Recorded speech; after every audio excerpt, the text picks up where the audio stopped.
world's problems. But I remember one time this family moved in, it's a young family, and they came in from the big city. They were trying really hard to fit into farm life, but it was a task.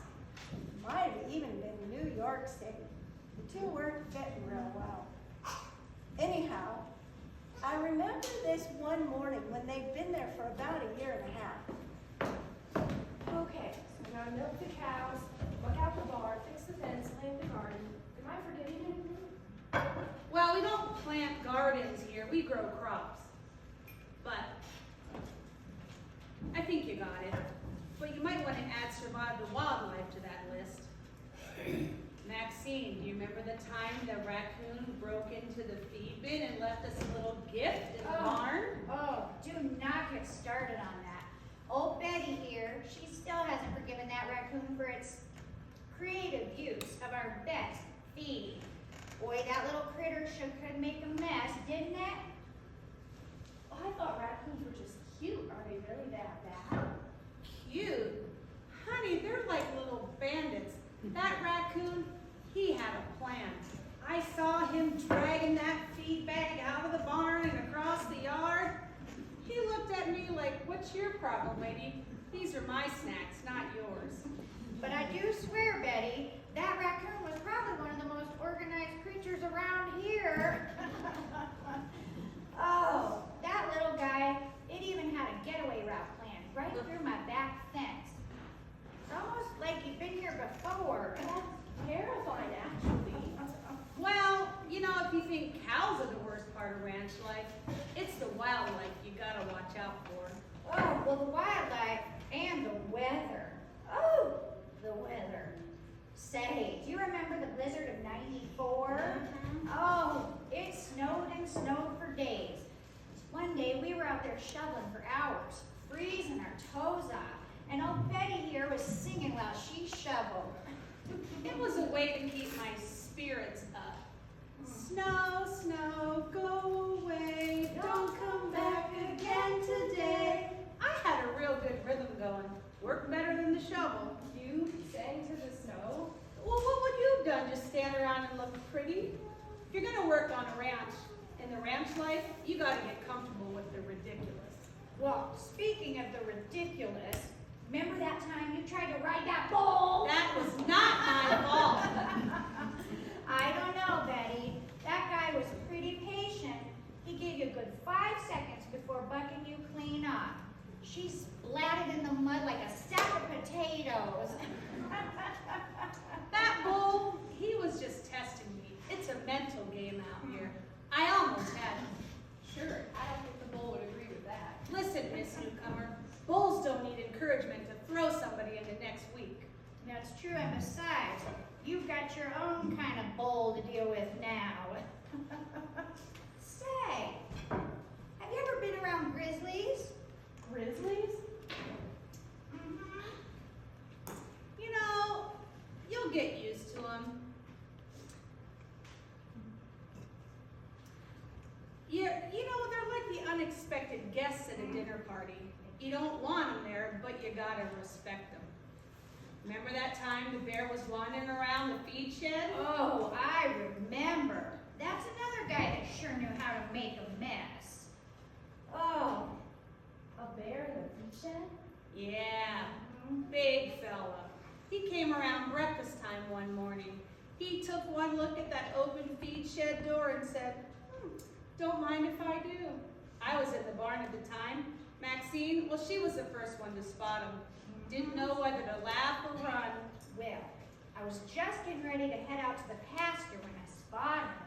He was waltzing into our feed bin like he owned the place. I watched him for a few minutes and I was thinking, well, I can't exactly just go ask him to leave. I was looking out the barn window, looking at that bear, just sitting there munching on some oats, kicking back like he was at a buffet. What did you do, Maxine? Well, I figure I've got two options. I can sit around and just wait for this bear to be ready to leave, or I can go on out and nudge him along a little. Here, hand me that I'll show you. You chased a bear with a broom? She sure did. He was laughing at her the whole time. She was shooing him like he was a stray dog. I thought she was going to hit him in the nose with it. He just turned around, looked at her, shrugged, and kept right on eating. It's true. That bear had zero respect for me. He didn't think a thing of my shoo shoo. So at that point, I did what any sensible woman would do. I ran. Oh, and what'd you do, Betty? Well, I was watching Maxine run towards the barn, so I thought, well, I might as well join her. So I grabbed the closest thing I could find, this here shovel, and I started yelling at that bear, get out of my feed, get out of my feed, get out of my feed. And the worst part, we did end up just having to wait around for that bear to leave. Turns out you can't exactly shoo a bear. They don't work like that. But now listen, Darlene. Something to remember about bears is they like to be around where there's food. So just remember, if you ever do see one, there's a bear right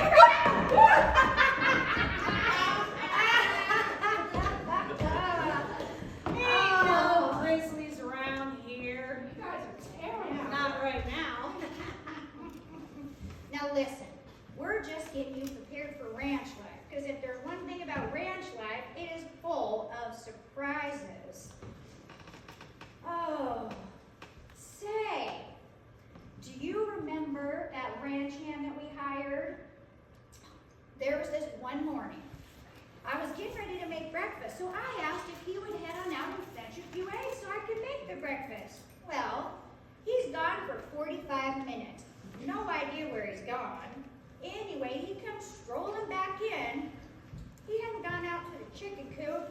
He'd driven all the way to town and got some eggs at Stein's. That's not as bad as that ranch hand that we hired. I saw him in the coop one day trying to catch a chicken. So I figured I'd sit down and watch him for a little while. Well, he finally caught one, and he started to pull his legs apart. I said, what are you doing? Well, I'm trying to find out if this is a rooster or a hen, and I'm looking for his chicken nuggets. That's disturbing. Yes, quite. That's what you get when you hire a ranch hand from New York City. Well, I can't wait to see what other stories you guys have. Well, it's not what we have in store. It's what life throws at you. That ranch hand looking for the chicken nuggets. Well, I sent him out to get a blanket for our roping horse, Sadie, because it was getting on to be freezing. A little while later, he came back knocking on the kitchen door, holding up 2 blankets from the bunkhouse. He wanted to know which one I thought she'd like better. New York City, I tell you. Well, there's plenty more. Just stick with Maxine and me. You won't survive out here alone. That's the truth. Ranching, it's like a good pair of boots. It either fits you or it doesn't.